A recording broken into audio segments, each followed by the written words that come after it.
Hello, everyone, and welcome to another episode of the Expert to Authority show. My name is Simone Vincenzi. This is the show for coaches, speakers, and trainers who want to grow their businesses while making an impact in the world. And today we have a case study episode. In fact, I'm here with my great friend Joe Gregory, where we're going to talk about some of the principles that he put together to have incredible success with this webinar. And so we're going to break it down a bit, some of the things that he did, what he changed, what the results that he got, some of the thinking that I had to put behind it. So if you're interested in using webinar or you're using webinars, then you can learn a lot from this interview. Now, Joe, as I mentioned, is a great friend of mine. He's the co-founder of Rethink Press, which is an incredible publishing company. So you've got to check it out. You want to publish your book, go to Rethink Press, and also BookMagic AI, which is a software that helps you write your book with AI, which I invite you to check out. All the links are going to be in the show notes below, and also is a business partner with me in the Speaker Awards and Summit. So we have a lot of things together and in common. So Joe, welcome to the show. Thanks for having me, Simone. It's good to be here. All right, let's talk about the webinar. First of all, what were you trying to sell Yeah, and what results you got, and then we'll break down the right. results. Yeah, so I run a program called Make Your Book Pay, and I've been delivering this program in a small group format and one-to-one. And what I really wanted to do when I started working with you was position a price point product and offer that would convert from a one-to-many sale. So everything I was having to do before was one-to-one consults. Like the price points were at a point where I didn't think I could sell this from a webinar. And what I didn't want to do with this webinar specifically is just set up consults. So that works great for Rethink Press. We've got a team that handle those incoming conversations. So we do webinars for Rethink Press that position the next logical step because there's an investment of having a conversation. I've had no experience of selling from webinar, like actually getting money from someone by making an offer on a webinar directly. Just no experience at all. And I know it was possible because I know Simone does it and a lot of Simone's clients do it. And so that's why I wanted to find out what Simone knows that I don't know. So I actually do this properly. And so straight out the bat, I mean, where do you want me to go with this, Simone? Shall I talk about the results? Because Start with the that was results, so, and then we can go with yeah, what made the results happen, what kind of changes you made. yeah. So let's start with the results So first. the result, and I think this, I checked this with ChatGPT, like as a benchmark, I got a 16% conversion on a £500 offer, which was lovely. You know, I filled a program called Make Your Book Payday, was offered for 497, and I had 13 people on it from the webinar, directly from the webinar, and I didn't have a single one-to-one call to close all of those sales. Now that doesn't mean everybody bought directly at the end of the webinar. It was only three directly by the time the webinar had finished, I got three sales, which I was thrilled with. But then I was thinking, well, that's not quite as many as I want. I've got to do some hustle after this. Luckily, Simone had told me like there's a follow up as well as a getting them in. So I worked through the follow up, and there were 13 sales. And the most I had to do was an occasional inbox kind of somebody would message me and say, "Will it do this?" And I'm like, "Yes, it will." Are you in? Yes, I'm in. It was kind of a very simple sale after the webinar. So the webinar did the heavy lifting, um, and I was thrilled. So I can work backwards from this. The thing I didn't Yeah, have, yeah, go ahead, Simone. yeah. So that's where I want to go. So first of all, I think there is one principle that you said, which is a lot of people they stop at the webinar, but actually the webinar is a starting point. And so when we want to create your first webinar, first of all, if anyone gives you money on the webinar, it means you got something. Because, going from I don't know about this offer to here's my money, there is a certain process someone needs to go through. So it means that you already have something solid. And then you continue with the follow-up, but then the sales is already done through the webinar. So the buying decision has already been made. It's more just about are you in or not, and that final payment. And so what I'd love to ask you is like, what were some of the, because you were doing webinars before you're still doing actually webinars for Think to consultation, while here is a webinar to sell. So what were working together some of the biggest thing that you find you had to change or see in a different way that got you to get this result? Yeah, it was actually layering the offer with bonuses. So I'd have just said like it's 497 who wants it. And I know about discounting. Like I do know the marketing principles there, I would have just said, like, this is the price, who wants it? So we positioned the price. It was a brand new program. I do want to sell it for £1,000. Like, the delivery of it, I think it's worth that and more all day long. But I positioned the price first as like, in future I'm going to be charging this for it, and I stuck to it. I had a time period for when that offer was available, and then it wasn't going to be available. So if somebody was to come to my website, well, they won't even actually find it. It's 997 if they've not come via a webinar.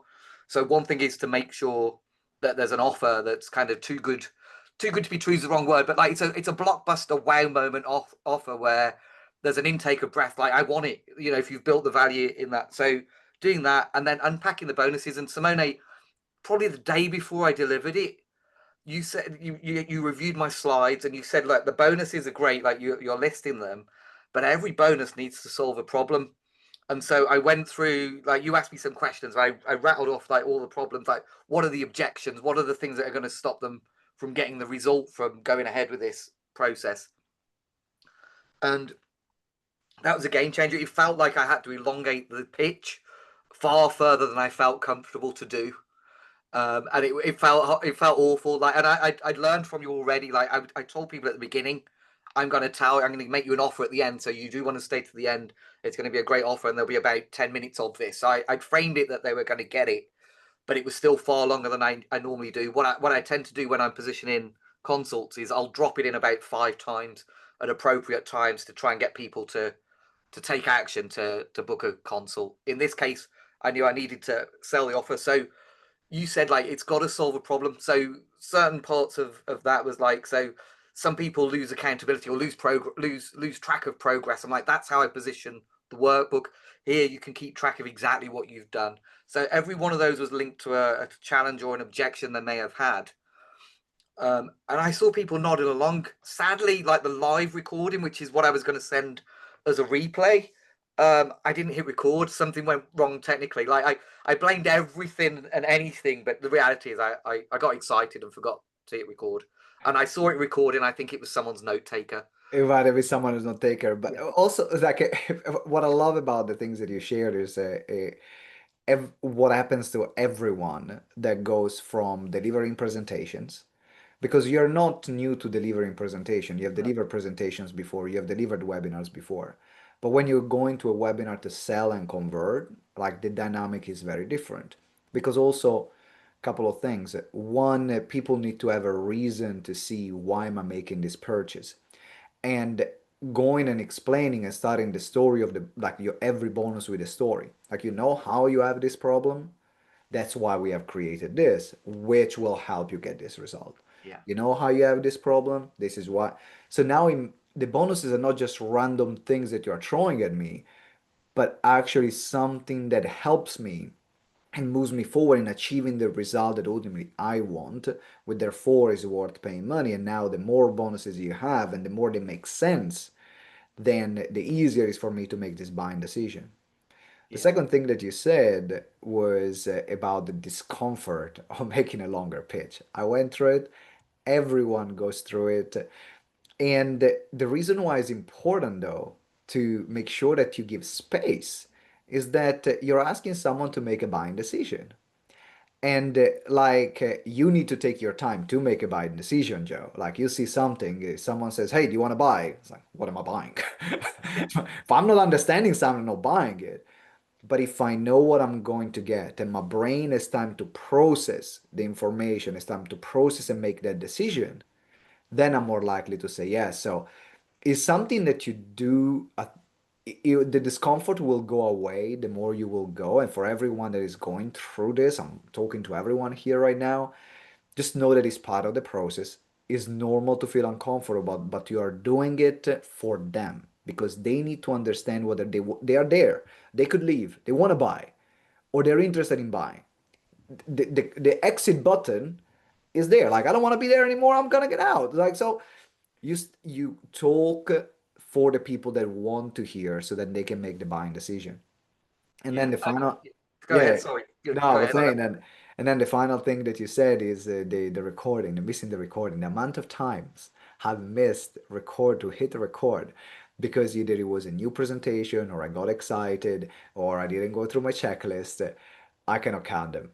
But I gotta tell you, like every time that happens is a reminder. Is like now you're going. Is like okay, let me go and press record. Like it's one of these things that is gonna stay with you. Yeah. I mean, I've got to Be tell like you, PTSD.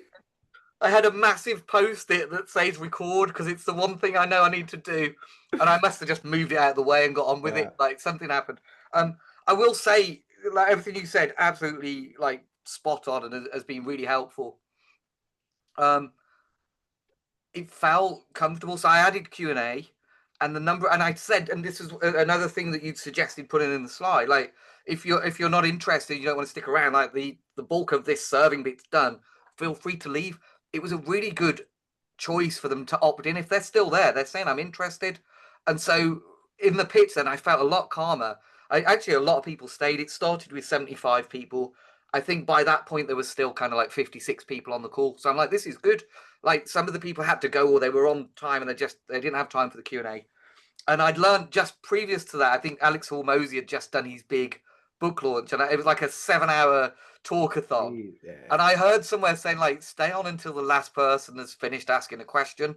So I had time. I just let the Q&A run until everybody was gone, until there were no more questions. And I think that was not necessarily, normally I'd be like, right, I've done my job.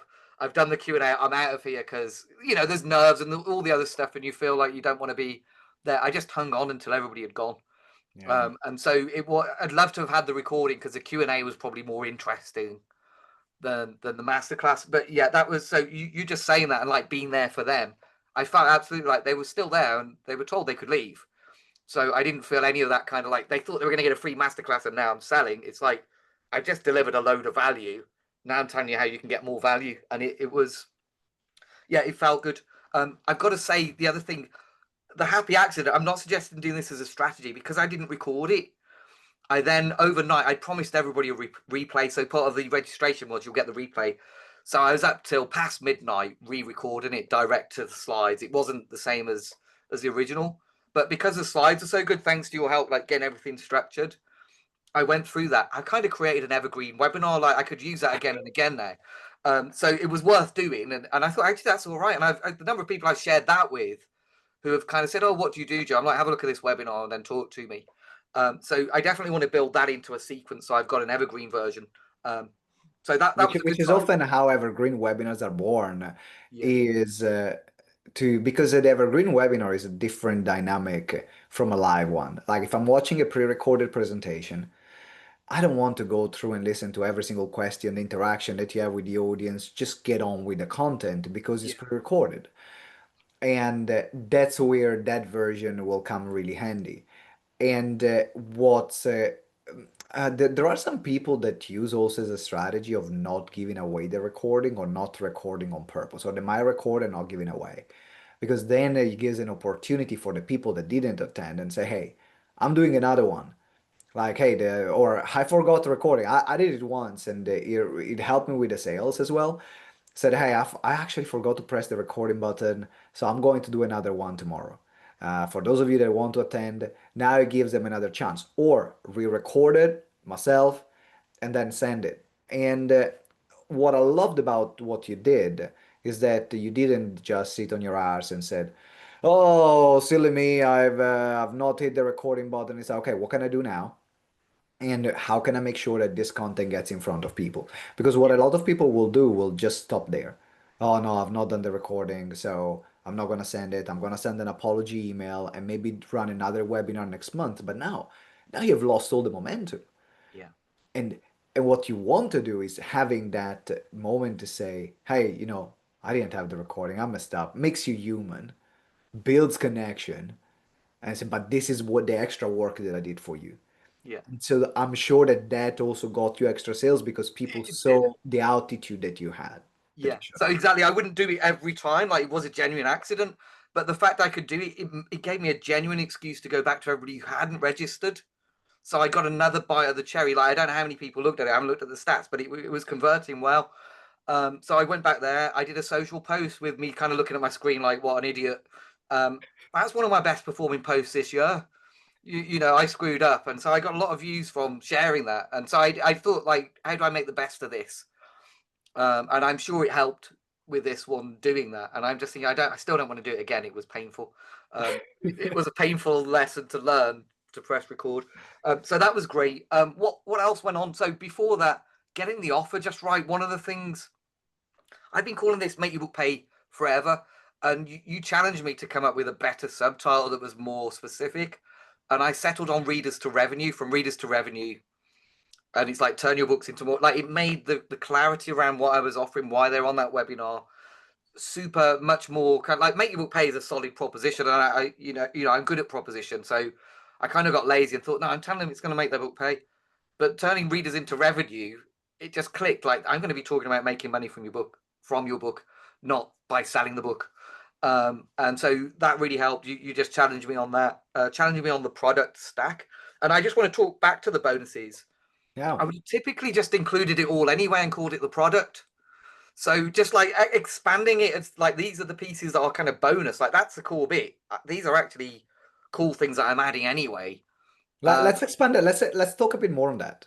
Yeah, Yeah, yeah. let's expand on it. Yeah. So, what were you doing before, and what you change specifically this round? So what I was doing before, I just list everything. So there'd be like 7 bullets. You get this, you get this, you get this, you get this. Here's the price. What I did with the Make Your Book Payday, I'm like, you're going to get one day, do this, this, this, and this are like 4 key things. And then I had 4 bonuses and a fast action bonus, which was a one-to-one with me, which I would have normally thrown in. Um, and so I just separating it out and actually talking about why the bonuses are there. It gave me a lot more to talk about and a lot more to kind of focus in on, and it felt like the value was being stacked because I could put a price point to those. Like, it was, if you add up all of those things I'm actually giving them, they all had the kind of an individual price. Whereas if you just put them into the product, the only price you've got is the product price. So it was something I've kind of resisted because I've seen it in a lot of marketing, Yeah. and I feel stupid for resisting it. It was a really good thing to do. Why I why were also, you resisting it? um, I suppose it's adding the values together, and it looks like more. I've done this loads in the past with marketing. I'm like, well, why are you only selling it for 497, Joe? And it's because, like, this is what it's worth to you. Like, I could sell all of these pieces individually as this amount. It's true, but I want you to work with me on this because, sneakily, a £500 product isn't my business model. My business model is a £3,000 product, there's a recurring Yeah. membership to carry on beyond that. It's got a recurring element to it. This is just the taster, and then they kind of pay, and you'll see what you get in a day. Um, and so, yeah, it is a bit of a lost leader. Like, did I make loads of money? Like, most of the money came in and went back out. Like, there were people to pay. It's not a business model on its own. I don't want to just make kind of 6K every month Yeah, uh, yeah, yeah. from sales, 6.5K or whatever. I kind of covered. It was a bit more than that, wasn't it? 13 times 500. Anyway, I mean, yeah, no, that's 6.5, isn't it? Yeah, it is. Um, so yeah, the bonuses were just like doing that. It expanded it all. It really allowed me to focus in on all this cool stuff they're getting, in addition to the fact they're going to spend a day with me and get their strategy right for their book. It is one of the I was resisting that. The reason why I ask you because I was resisting that too at the beginning. Yeah, One of the reasons why my sales were rubbish when I was selling directly on webinars, it was because I would not give people a compelling enough reason to take the action while they were there or in a short period of time. yeah, And then I've learned that we need to have a reason to take an action. And either I'm fighting human nature and I think I'm better than human nature. Or I'm aligning everything to human nature. People need to have a reason to take an action now. And the more compelling the reason, the more likely I'm to take the action now. Which, coming from this philosophy and this principle, what you want, which is what you did, you make the most valuable thing the one which is linked to take the fastest action.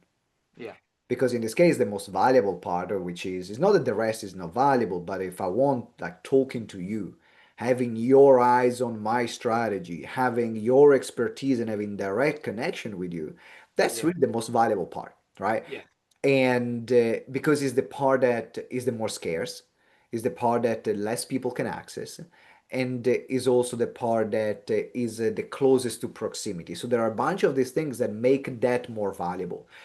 And so what you did by making it linked to the special offer and say, okay, well, if you buy it right now, you get this one-to-one. then it got someone to say, you know what, I want it. And you Yeah. will find that because I sell a lot in this way, some people will just buy the full thing only because they want the one-to-one. Yeah. I And found that actually some people didn't show to the day. right, And I'm kind of still have the one to one. I'm like, yeah, and you'll get all the recordings because I promised you that. But yeah, they just wanted the hour. And I'll like, just to jump in, I'm sorry for interrupting you. Yeah, normally I'd have thrown that in. One thing that I really resisted, and I had to do it because I like to be of my word and not let people down that have taken that fast action. I'd have liked to give everybody who signed up that hour, and I didn't. I'm like, no, it's gone. Like, I gave them a few days afterwards to get that. I wanted to do it on the webinar. When I saw it was only 3 had taken it, I'm like, I think I can push this a bit let's further. extend it a bit. Yeah, let's Um, extend it a bit. but after that, I'm like, it's gone. And I had a campaign saying it's going, it's gone.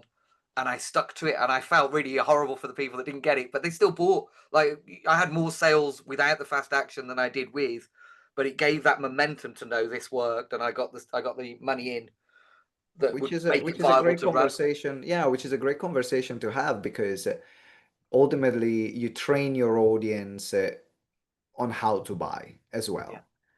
And you train your audience that what you say is what they're going to expect. Because what happens often is that if people then don't start trusting the offer and there is a mistrust, it's like, oh, you said that it was only available there, but it's available now as well. What else are you lying about? Yeah. And there is that little crease. It's not a massive thing, but it's a little crease in trust that in my back of my mind I'm gonna be like, oh, you're not a person of your word. And so now you're training me that even the next webinar, yeah, I know I can get that bonus later because as long as I message you even a month later, you're gonna give it to me. Yeah, it's just patter rather than actually like I mean it, and I'm going to stick by it. And what kept me being able to do that is just being respectful to the people that took fast action. Like Yeah. they took a risk, and it's not fair on them if I just let everybody else have it too. Yeah, and that's often actually a great way to respond to those people. It's like, hey, in fairness, like I want to be fair to the people. Like that's also actually how I answer. Great point about fairness. It's like I want to be fair to the people that actually took this and they made that decision because that's what they wanted. So in this way, I cannot extend it for you. I can give you this extra instead. So there are Yeah, other things that can be negotiated. There are other things, but just don't make the same one because then the message you send is what I say is what you're going to get, which yeah, also translates also on the delivery. There is one more question I want to ask you before we wrap up, because all these principles are incredible, and there was something that also we did during the presentation that when we had the session, to review the slides, yeah, to move some credibility pieces around. yeah. Do you remember that part? I do. Oh, Yeah. right. What have you learned? So what did we do there, and what have you learned as a principle from this adjustment that we made on the presentation? Yeah, it was just instant trust. I work with some pretty big people, and I've got some pretty exciting results with those people. And I've always felt like it's a bit like, a lot of people like getting photos with celebrities. I've always felt this kind of like, well, they're my friend too. I don't want to like dine out on their authority there. It's like kind of like using them to sort of surreptitiously get the I'm cool by association. And I'm like, you know what? I do work with these people. I'm not making any claims that aren't true. Leading with that, there was just instant trust. Like, it settled people down a lot more quickly. It also, internally, I'm still learning to be a better presenter. It calmed me down. I'm like, yeah, I'm pretty good. Like, I work with some pretty good people. Like, I was thinking that, I'm coming from this place from a point of authority that a lot of people can't claim. Um, so it was a really huge change. We put it further up front. And I'm just going to say, like, what I did as a result of that, something else you were saying is tell more stories. Like, I've been lucky enough, I've watched how you deliver, and I'm like, I want to be able to deliver more like Simone. And you talk all the time about connection, like really, really connecting. Even when you're doing, like, you run webinars where they can only comment in the chat. And like, it feels like they're very connected and there's a conversation. So I'm like, right, I'm going to tell a story. I tend to rattle past, like, these are my client results. This is why you should listen to me. And all the facts are there. And I told a story about how I screwed up with my first books. Like, I printed 12,000, then realized selling that's going to take forever. It filled like a whole office I won't go into the story now.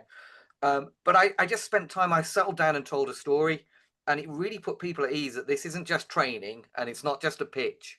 It's like Joe's having a conversation with me. I used that, by the way. So just the lesson I got from you, I used it in the last Rethink Press masterclass I did. And I've done about 4 in the last ones with the current format, which is called Publish and Profit. I've done 4 of them, and I've delivered them word perfect for the first 3. And I never felt I got that connection. Like, people would stay, the value's there, but I was kind of still rattling through, like, I'm going to train you and then, make the offer in the right place. And I thought, this time I'm not going to look at my slide notes. I know this stuff. And I allowed that story to unfold there. And the response, the people staying, like the stay rate I saw increased, the people kind of hanging on your words increased. And so I've got to get better at just not, seeing my slides as a framework, not it's got to be word perfect. Like, Yeah. otherwise they'll miss some of the value. And that's what I was doing before. It came from a good place of trying to serve, but I was missing the connection. So you gave me that, and I've been using that in all kinds of places. Oh, that's a, and that's a great, it's testament as well of your, like of your nature, because you're the kind of person who's very humble. And I think that there is a lot of people that they are very humble and incredible at doing their work. Like, you know your stuff, Joe. Yeah, You're great. You built some incredible businesses. And you're just not the kind of person that goes around bragging about it. yeah, And there are a lot of other people like you. And what happens, I think that the webinar world has kind of been tainted by this, oh, look at me, how amazing I am, and all these people that I'm working with, and all that, which becomes like a me show. And unfortunately, there are a lot of presenters that they make it more about them than about the audience. But then what happens is that if you go too far the other way around it, now I don't build any connection and authority with you. And I think that those two changes, you're never gonna brag about it anyway, because the rule of thumb is, if you feel a certain way about talking about yourself and your success, whatever you're going to do is not going to be annoying. yeah, Because yeah, you're going to be so self-conscious already in that part, that actually what you're going to do is going to come across as genuine, because yeah, that's how you are as a person. That's number one. But also is important because I need to trust you. And if I'm doing this for the audience, if you're thinking about why am I doing this, what does the audience need to hear so that they can trust me and they can connect with me? Well, they yeah, need to know that I know what I'm doing. They need to know that I've been doing this for a number of years, that I got yeah, great results, and that I've got great results with some great people as well, or great brands. That builds trust. But trust is not enough, authority is not enough, because then the other element is, why you instead of someone else? And if I connect with you on a personal level, yeah, now I want to work with you. I want to work with your brand. I want to work because the relationship that we have goes beyond the offer.